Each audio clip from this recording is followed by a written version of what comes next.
Assalamualaikum warahmatullahi wabarakatuh. Al-Fatihah.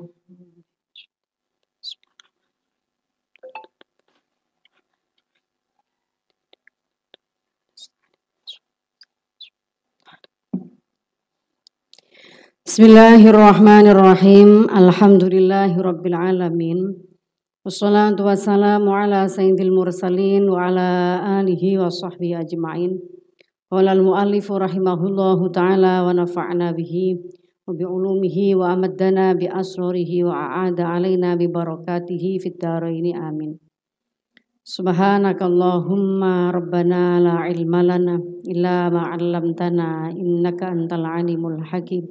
Wa tub 'alaina innaka antat tawwabur rahim. Wa taqabbal minna innaka antas sami'ul alim. Wa 'allimna min ladunka ilman nafi'a ya dzal jalali wal ikram. Allahumma iftah lana hikmataka wa ansur 'alaina rahmataka ya dzal jalali wal ikram. Rabbi shrah li sadri wa yassir li amri wahlul 'uqdatam min lisani yafqahu qawli bi rahmatika ya arhamar rahimin. Bismillahirrahmanirrahim. Tsummal ladzi yab'atsu 'ala tarki wat tafriq wa yuhawwinu 'alaika dzalika dzikru afatid dunya wa uyubiha. Tsummal ladzi nutai perkara yab'atsu kang dorong apa alladzi 'ala tarki ngatasé ninggal iradah wat tafriqi lan bagi-bagi majmu' maksudnya memisah-misahkan keinginan wa yuhawinulan gampangake apa Allah dialeka ing atas sesira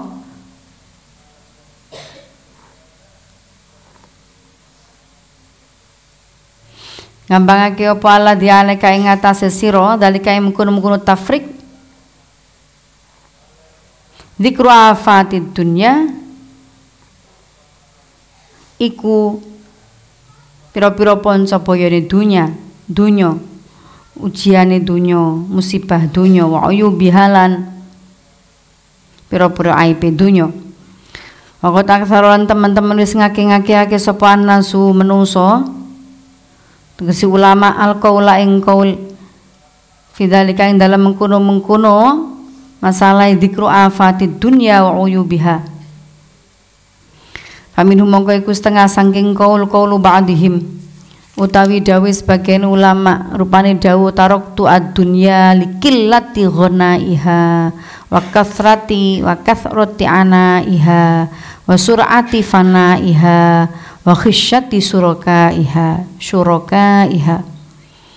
Salah satu dawuhnya ulama tentang dunia, taraktu ad-dunya likillati ghanaiha, ninggalake sapa ingsun ad-dunya ing dunya atau tujuan dunya likillati ghanaiha krana sithike kemanfaatane dunya wa kasrati anaiha lan akeh kangelane dunya wa sur'ati fanaiha lan rekate rusake dunya wa khissati syurakaiha lan asore pira-pira wong kang padha ngancani dunya. Asore pira-pira kang padha ngancani dunya. Ya penting kalau dunia itu dipakai untuk akhirat, untuk kepentingan akhirat. Nih, kemarin sudah saya terangkan, dunia itu diambil sak cukupe, zuhud miturut dawe Romo Yai Mursyid. Ngisi bak kamar mandi sak kebeke, tapi sing digawe awake dhewe sak cukupe, liyane disisakno kanggo kepentingan wong liya sing ibadah. Lah ngono ku dhisik santri-santri biyen ngono ku akeh ngono ku. Nanti ono santri sepuh ya zamane Mbah Yai Jamal iku. Aku didongengi. Ku senengane iku lek wis isuk menjelang subuh iku ngebeki bak-bakane wudune Pondok Induk. Di samping selatannya Pondok Induk itu dulu ada, saya tidak tahu sekarang ya karena sudah nggak pernah ke situ. Dulu itu masa kecil saya itu wis liburan itu suka ke masjid sini gitu, kumpul-kumpul sama saudara-saudara. Terus kadang-kadang diajak ibu kalau malam 10 hari yang terakhir di bulan Ramadan itu diajak Mbah Nyai Musyarofah, kadang ngancani Bu Nyai, ngancani ibu itu ke Masjid Induk. Kalau yang perempuan itu di Jerambah sebelah utara. Nah itu diajak Mbah Nyai jam 1 wis dibuka, jam 1 bengi wis dibuka, diajak ke masjid sana itu iktikaf.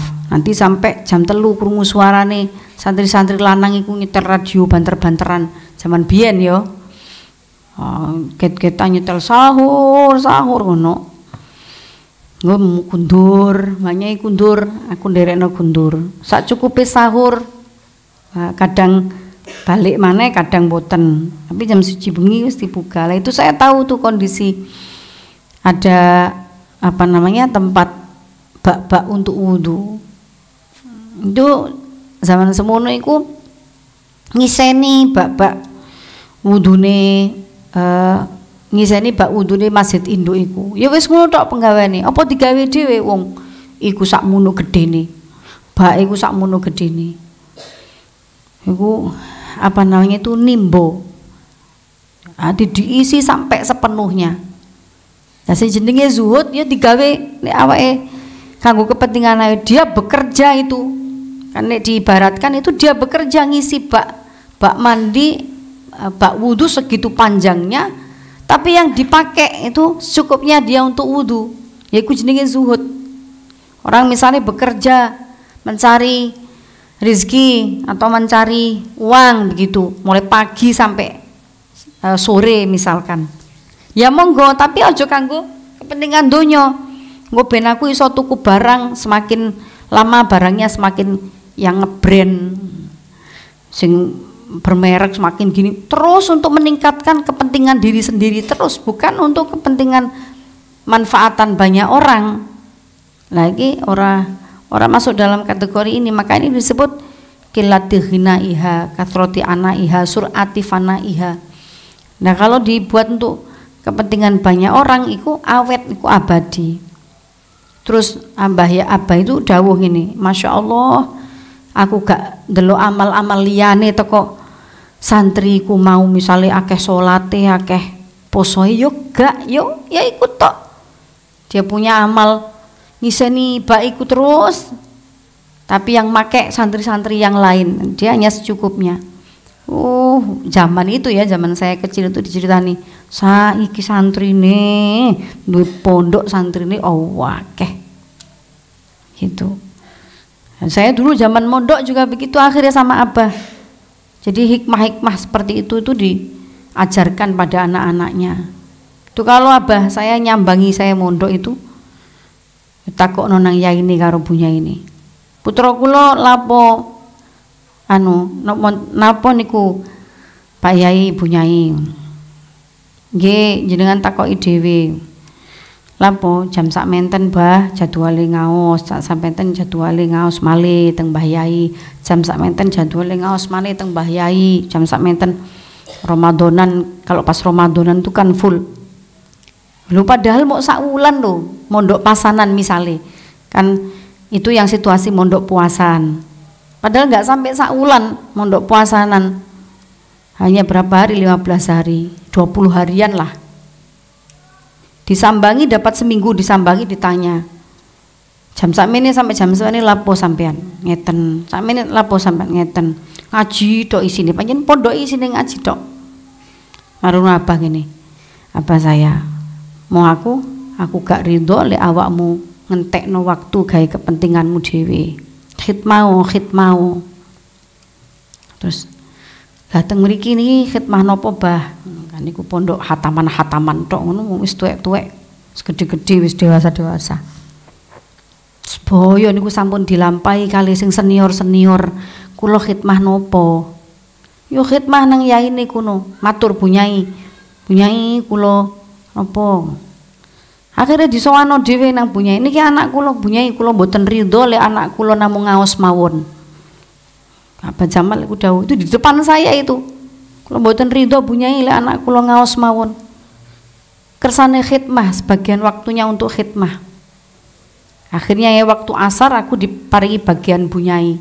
Ngiseni bak mandine yai. Jadi itu nggak pakai keran waktu itu, zaman itu nggak pakai keran. Jadi ada sumur, terus di situ ada saluran air yang menuju ke bak mandinya yai dan Bunyai di dalamnya. Itu saya dibagai setiap sore. Konco-koncoku kabeh ngaji kabeh sore, pengen full ngaji. Mari duhur ngaji sampai asar, asar sholat sebentar, ngaji sampai maghrib, sholat maghrib buka puasa, terus ngaji Quran, habis itu sholat isya, selesai isya jam 8 ngaji full sampai jam 12 malam, terus nggak berhenti. Yai ku nek mandek cuma nek pas ngantuk, jadi nek kok mendel sekitar 10 menit itu berarti yai sare. Santri ini ya jek ngenteni ambek ikut sare. Golek santri ini bismillahirrahmanirrahim, yai ngono melek kabeh terus maknani maneh terus sampai jam 12 enggak ada berhentinya. Jadi cemilan wis disiapi. Bocah kene ngaji sak jam tok wis dilereni. Alhamdulillah leren. Itu dulu begitu ndak boleh. Jadi saya teman-teman ngaji semua saya ngerek air ngisi sak kebeke bae Romo Yai, bak mandini Romo Yai. Begitu saya jalani terus sepanjang saya mondok Pasanan di salah satu pondok di Kediri itu. Waktu hataman tafsir Jalalain, hataman Sahih Bukhari, hataman Muslim, alhamdulillah saya menangi ngaji-ngaji Pasanan seperti itu, hataman-hataman. Terus kemarin ada satu pengalaman juga, ya hal-hal yang itu kalau semua ditujukan kepada akhirat, tujukan kepada Allah, itu keberkahannya terus menerus. Ini kalau contoh yang saya alami itu masih contoh kecil sekali, gak ono apa-apa nih dibanding wong biyen. Andai masa itu saya kembali mungkin 80% waktuku untuk khidmah, yang 20% saja untuk ngaji. Ya, karena seperti itu yang dilakukan oleh imam-imam dahulu. Jadi nggak usah berkecil hati para pengurus. Kalah banter ngaji Qur'ane apalane, sing dibimbing apalane oleh juz 20. Pengurus saya apalane je oleh juz 10. Gak usah khawatir. Gurun tentu podo keberkahane. Karena banyak waktu dipakai untuk berkhidmah. Udah usah khawatir. Saya tidak mengatakan saya lebih berkah, bukan gitu. Tapi saya dulu ya sempat kecewa gitu. Liyane enak rek kita gak bolong-bolong mergo ngaji. Lah aku dihitung 3 jam. Mari sholat asar 3:30 sampai maghrib jam 6. Itu sudah berapa lembar bolong itu? Lembar bolong, gak iso maknani, kebek kaya konco-koncoku. Soalnya aku ngisi jedinge yai. Berapa banyak itu. Terus baju nambal dewi. Di saat teman-teman tidur, saya sibuk nambal. Itu kan butuh waktu itu sendiri. Saat itu ngono, sing dipahami. Tapi krono manut dawe guru, manut dawe wong tua ya wis sami nawa atokna. Ngono ya. Kundur mantuk dideloki karo abah ndi kitabe niki bah. Lagi kok ana sing bolong-bolong niku pas nimba bah. Oh iya. Apa yang niku pas wayahe nimba bah kula. Oh iya. No, tapi kok titik-titik bolong-bolongmu nimboe suwe apa? Cuma sedina 2 dina. Alhamdulillah lek nganggur-nganggur kalih ditambal bah. Oh iya. Remen abahe lek ana khidmah-khidmah kabeh seperti itu cara mendidik putra-putranya. Di Yaman itu juga begitu. Jadi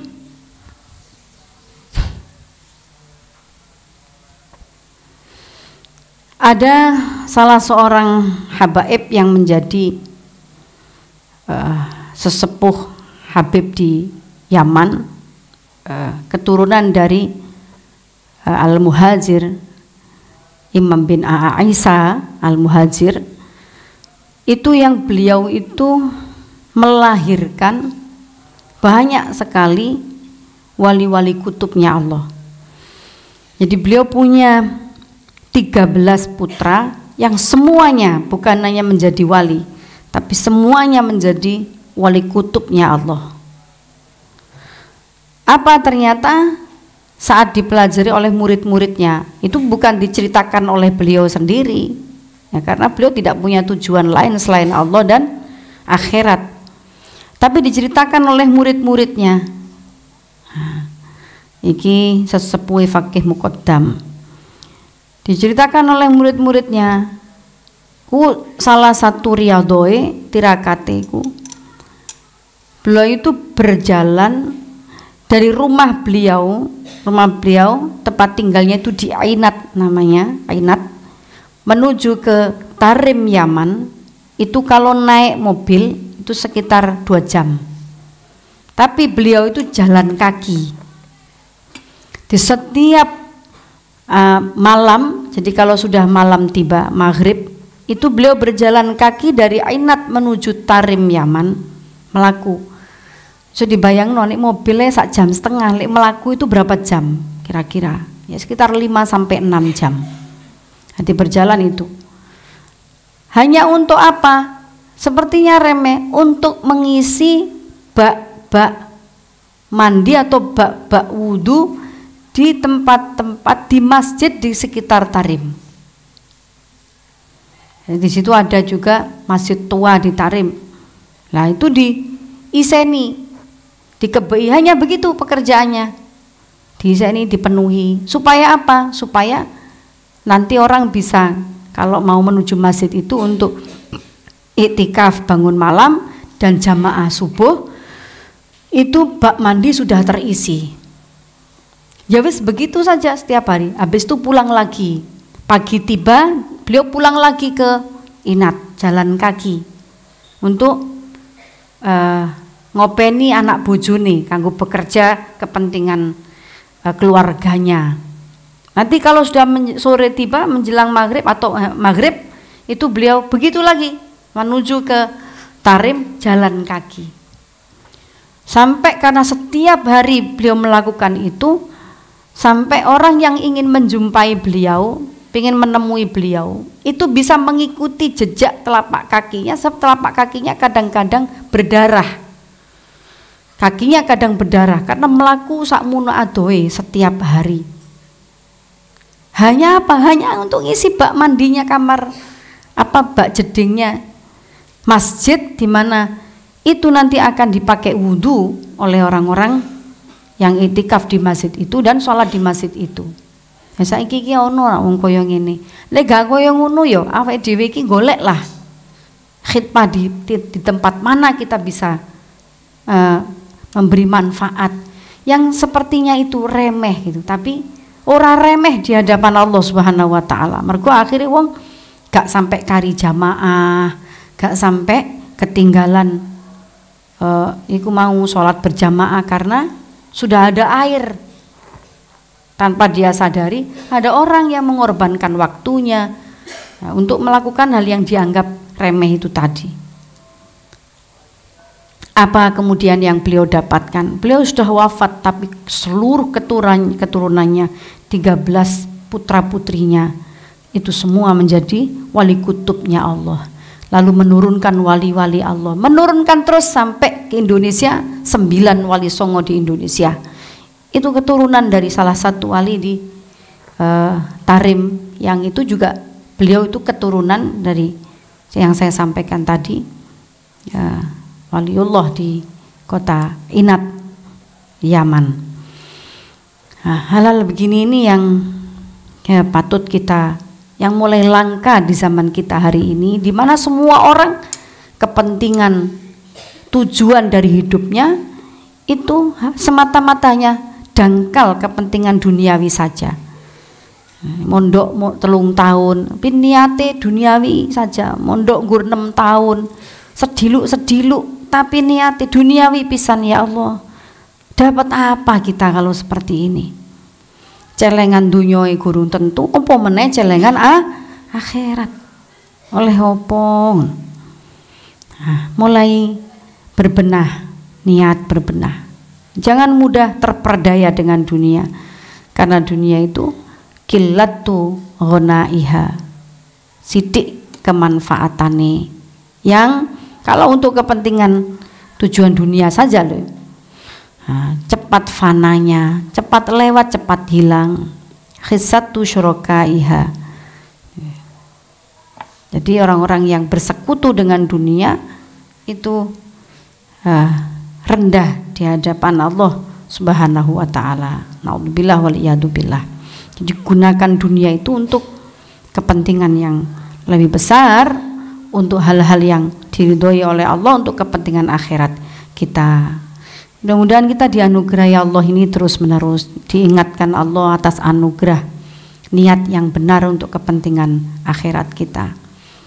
Qala Syekh al-Imam rahimahullah, lakin yaji'u min hadza raihatur rahbah al-faihah li'anna man syaka firaka ahadin ahabba wisalahu wa man taraka syai'an li makani syurakai fi ahabba lawin farada bihi fal qalu al-balighu bihi maqalahu syekhuna rahimahullahu ta'ala innad dunya aduwullahi azza wa jal wa anta muhibbuhu wa man ahabba ahadan abghadu aduwahu.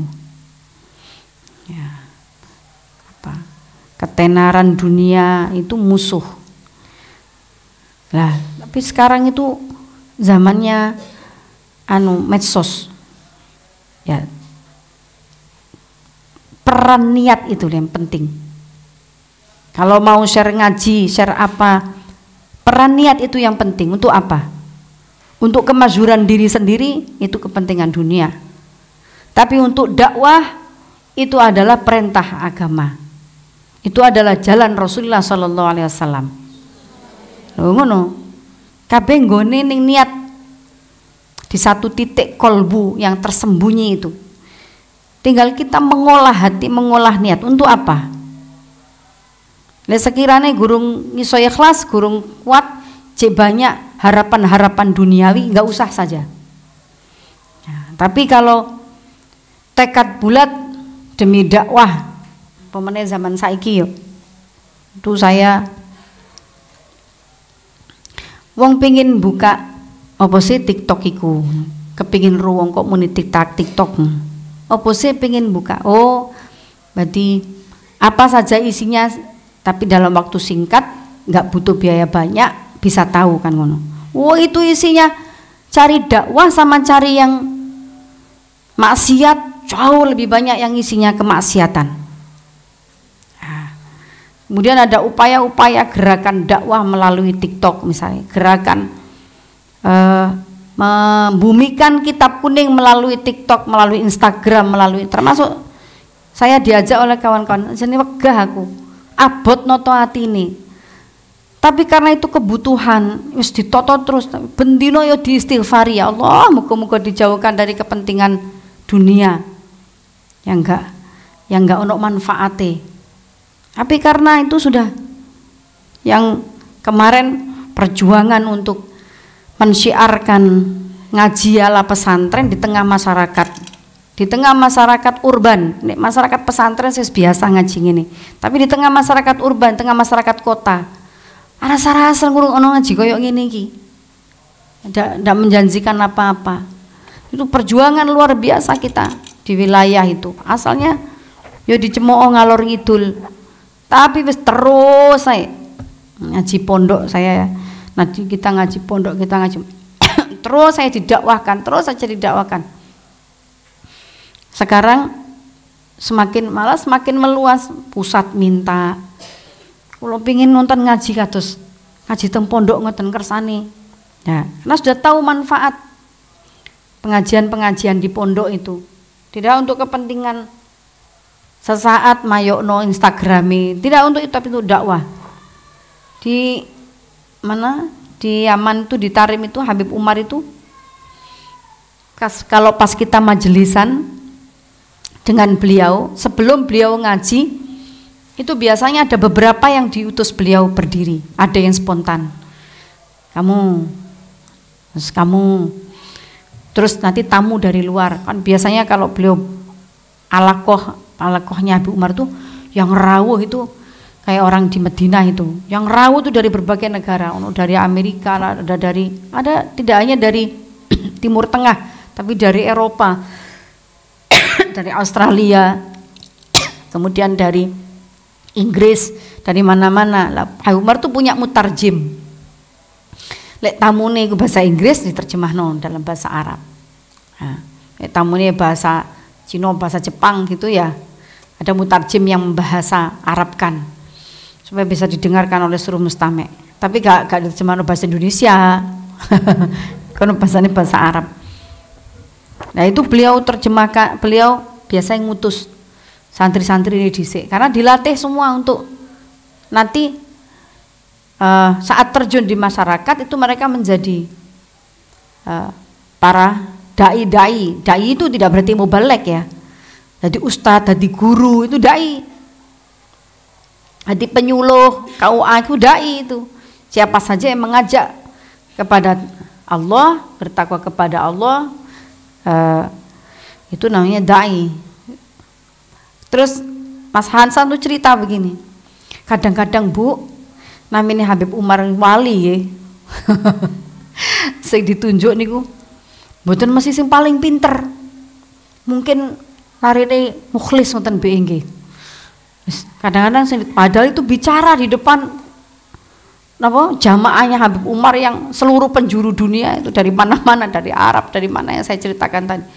Kadang niku Bu sing ditunjuk niku kanca kula ya, teman dia sebaya. Yang namanya ditunjuk spontan, ya gak wani gak, ora kok mblayu ngono gak, ya wis berdiri, diutus gurune ya wis ngadeg saisoe. Ya Allah Bu, kadang-kadang niku kanca-kanca wis, aduh, wis ndang mudhun. Mergo apa? Ngomongi ngalor ngidul gak jelas. ngalor ngidul gak ngidul. Iku ngomong apa? Aku gak jelas kabeh ngono. Kadang-kadang teman-temannya itu yang mendengar itu sampai malu gitu, karena banyak yang alim dibanding dia, tapi sing ditunjuk Habib Umar iku mau, bocah iku mau. Aduh, kerih kuping iku rasane kerih kuping. Iku jenenge nglatih hatimu nak ngono. Ngrungokno wong sing dia itu sederhana ilmunya tapi mukhlis hatinya, bersih hatinya. Nggak ditunjuk karo Habib Umar. Nggih, Bu. Tapi mboten kaya santri tambak beras Bu, santri amanah misalnya. Maksudnya nek gak enak, modon. Disarai ngisini ngono. Mboten sekados ngoten. Paling gending kluk guyu dhewe-dhewe. Aduh, kerih kupingku ngono. Ngoten rencang-rencang niku. Kerih, kupingku kerih. Ngomong apa iku? Ngalor ngidul gak jelas kabeh. Tapi wong diutus Habib Umar ya wis arek yo gak wani ngadeg, sing ngrungokno yo gak wani gak ngrungokno, wis dirungokno ae. Enak gak enak dinikmati. Nah iki kabeh dididikno. Iki keseimbangan antara zikir dan fikir. Zikir dan fikir. Di kono iku memang saya melihat ya, wirite ya buanter, belajar ya buanter. Kepingin niru temen aku, muga amanah iso kaya ngene. Duduk guyune sing buanter. Sampai saiki aku sing tak ngrungokno guyune nyekak lae sing buanter sampai jam 11-12 bengi. Mas yo ngajine yo banten. Mudah-mudahan di sana nggak ada orang ketawa buanter, itu tidak ada. Terus, kalau wiritan juga gak banter-banteran begitu enggak. Jadi kalau yo banter pakai mic tapi tidak kemudian ya secukupnya begitu. Pokoknya terdengar sampai jamaah paling belakang. Wis cukup. Jadi sana itu begitu ya Allah. Saya ngikuti ya, ikut mbak-mbak santri, banyak itu masyarakat yang ikut halakonya Habib Umar, kalau perempuan di pondok perempuan. Jadi seperti begini Abah ngaji di Amatra, nggak pernah Habib Umar ngaji di tempatnya perempuan, nggak pernah. Ya ngajinya di Amatra, nanti perempuan nyambung mic gitu, nyambung streaming. Itu yang ngono dikire buanter. Jadi wakeh dikire ya wakeh waktu belajarnya. Ya suwi salat begini. Jam 3 itu sudah bangun sampai terus dikir sampai subuh. Nanti sholat subuh terus dikir terus sampai jam 6. Habis itu istirahat dulu sebentar. Jam 9 mulai alakoh sampai duhur. Ya sudah rotok mirip-mirip lah awake dhewe. Mudah-mudahan sedikit demi sedikit kita bisa meniru. Ini keseimbangan zikir dan fikir. Termasuk juga kebersihan hati, kejernihan hati itu diajar betul di sana di toto temen. Ya iku mau kadang-kadang sih ditunjuk iku arek sing ngomong bahasa Arab ya cek belepotan. Saya juga ngikuti halaqah itu di tempat Putri di Pondok Daruz Zahra itu ngikuti. Ya saya mendengarkan ada anak Indonesia yang baru saja itu kuliah di sana. Terus dia baru saja jadi bahasa Arabnya cek belepotan, tapi diutus karo Khubabah. Ya sing ngrungok-ngrungokno ngene iki sing wis iso bahasa Arab, misalnya orang-orang yang sudah bisa bahasa Arab. Ya tidak ada yang mencemooh. Ya sudah diutus Khubabah ya. Dia berdiri, dia juga tidak lari dari perintahnya Khubabah. Ya kita ya mendengarkan apa yang dia sampaikan, meskipun yang dia sampaikan ya seperti di sini anak sanawiyah baru mondok terus bicara dakwah begitu. Memang karena itu dilatih seperti itu, dilatih mentalnya, dilatih jernih hatinya. Yang mendengarkan ini para murid ini juga dilatih hati ini diresiki, mau mendengarkan nasihat dari siapapun, walaupun dari yang masih muda. Itu hikmah, ternyata itu pelajaran yang mau diambil. Nanti baru setelah itu yang ngawali biasanya yang anak-anak pemula. Terus nanti yang kedua baru pembicara yang sing temenan. Jadi sudah murid Habib, murid Khubabah yang sudah senior ceramah lagi. Nanti lagi ustadzah ustadz sekelasnya Khubabah. Baru terakhir Khubabah yang ngaji. Dia ono tahap ngono-ngono iku. Lek nang awake dhewe, engko ngenteni sing ngaji Abah Yai ngrungokno ustadzah iki pegel. Lek kita masih begitu. Di sana enggak ada wis sapa ae sing ngomong ya dirungokno. Itu dengan sabar, dengan ikhlas, meluangkan waktu untuk mendengarkan siapa saja yang sedang berdakwah. Nah, memang itu latihan sabar dan latihan mau mendengarkan nasihat dari siapapun walaupun masih muda. Itu pelajaran yang bisa saya ambil. Ya, mudah-mudahan kita juga begitu. Kalau itu benar, undur makola wala tandur mangkola. Lihatlah apa yang dia katakan. Kalau benar ya ikuti. Jangan dilihat siapa yang ngomong. Meskipun kita pasti mantap kalau yang ngomong ya mantap, tapi kalau itu benar dari siapapun, ambillah kebenaran itu. Inna dunya sak temene dunya iku adullahi musuh Allah. Ini mang. Lakin yaji'u tetapi ini teko min hada saking iki arai qaul ba'duhum apa raihatul raghbati ambu demen ambu seneng alfaihati kang jibrat ambune lian naman korona sak temene wong syaka kang ngrasa lara sapa man firaka ahadin ing pisahe wong siji ahabba ing misai wong siji ahabba iku demen sapa man wisalahu ing ketemu ahad. Waman tawi sapane wong kutaro katinggal sapa asyan ing suwi-wiji limakani syurakai krana wujude wong kang padha sekuton kabeh. Wujude wong kang padha sekuton kabeh fi ing dalem syai ahabba iku demen sapa man lawing faroda ing yen to ngijeni sapa man bi kelawan syai fal qalu mongko utawi qaul al balighu kang sempurna fi ing dalem masalahe zikru afatid dunya iku ma perkara kala kang ngucapu ing mas sapa syekhuna guru kita syekh kita sinten Abu Bakar At-Tusi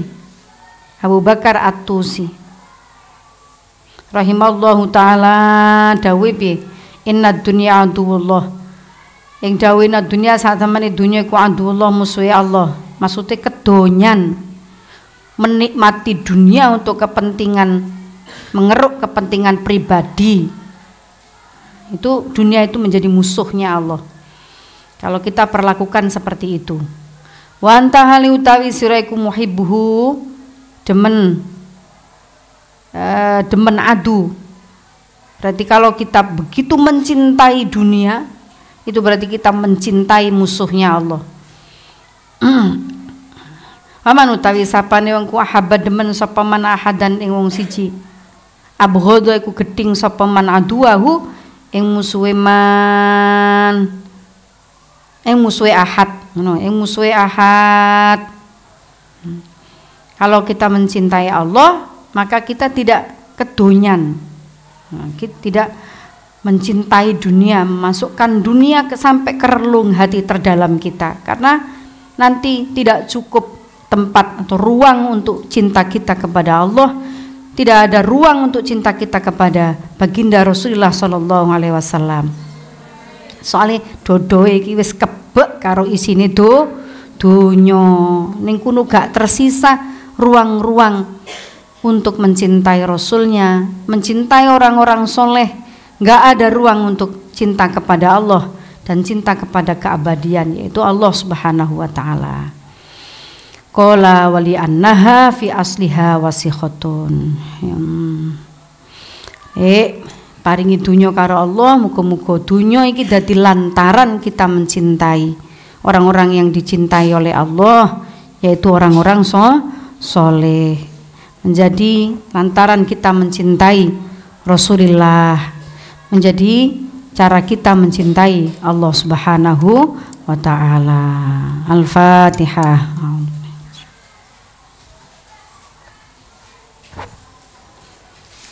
As-salatul mustaqim salatul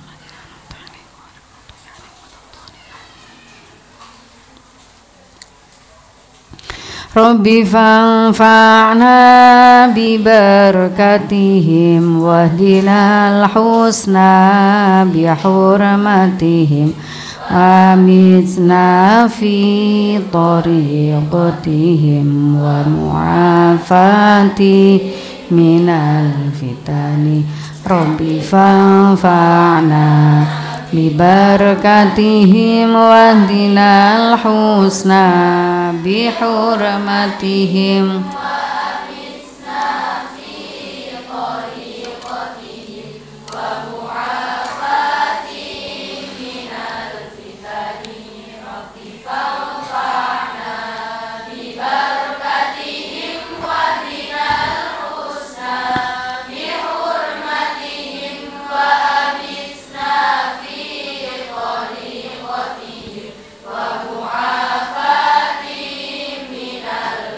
Bismillahirrahmanirrahim. Allahumma salli ala Sayyidina Muhammad wa ala ali Sayyidina Muhammad.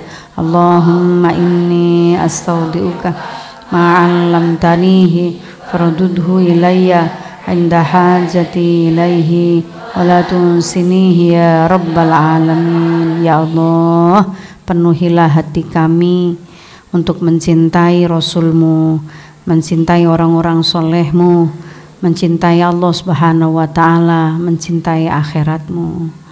Ala hadhihi niyah wa likulli niyatin shalihah. Al-Fatihah.